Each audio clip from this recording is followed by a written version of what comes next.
بسم الله الرحمن الرحيم.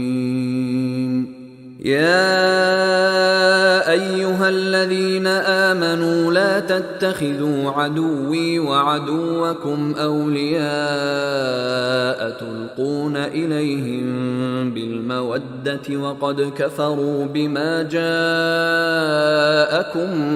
من الحق يخرجون الرسول وإياكم أن تؤمنوا بالله ربكم إن كنتم خرجتم جهادا في سبيلي وابتغاء مرضاتي تسرون إليهم بالمودة وأنا أعلم بما أخفيتم وما أعلنتم ومن يفعله منكم فقد ضل سواء السبيل. إن يثقفوكم يكونوا لكم أعداء ويبسطوا إليكم أيديهم وألسنتهم بالسوء وودوا لو تكفرون. لن تنفعكم أرحامكم ولا أولادكم يوم القيامة يفصل بينكم والله بما تعملون بصير.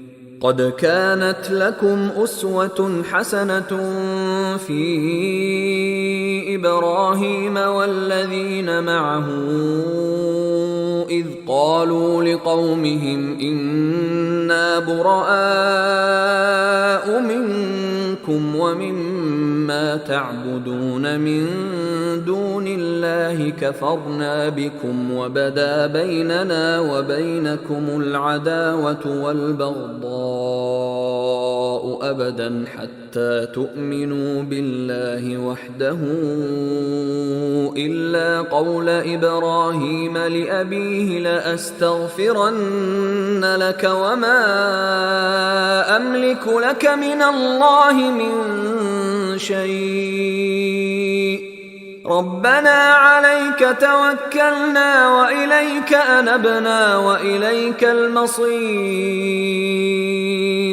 ربنا لا تجعلنا فتنة للذين كفروا واغفر لنا ربنا إنك أنت العزيز الحكيم.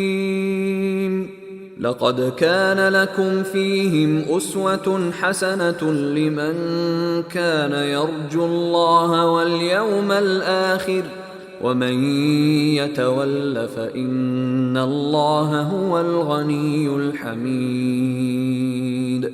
عسى الله أن يجعل بينكم وبين الذين عاديتم منهم مودة والله قدير والله غفور رحيم. لا ينهاكم الله عن الذين لم يقاتلوكم في الدين ولم يخرجوكم من دياركم أن تبروهم وتقسطوا إليهم إن الله يحب المقسطين. إنما ينهاكم الله عن الذين قاتلوكم في الدين وأخرجوكم من دياركم وظاهروا على إخراجكم أن تولوهم ومن يتولهم فأولئك هم الظالمون. يا أيها الذين آمنوا إذا جاءكم المؤمنات مهاجرات فامتحنوهن الله أعلم بإيمانهن فإن علمتموهن مؤمنات فلا ترجعوهن إلى الكفار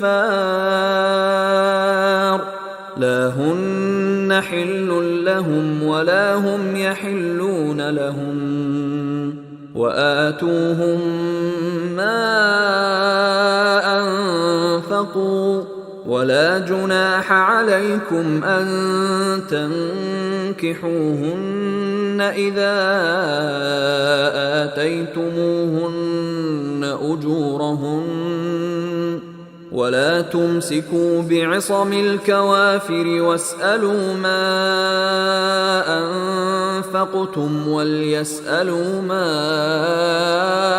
أنفقوا ذلكم حكم الله يحكم بينكم والله عليم حكيم.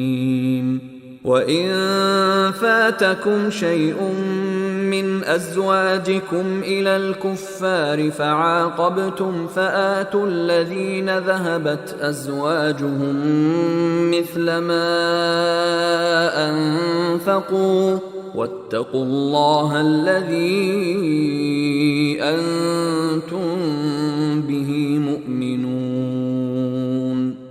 يا أيها النبي إذا جاءك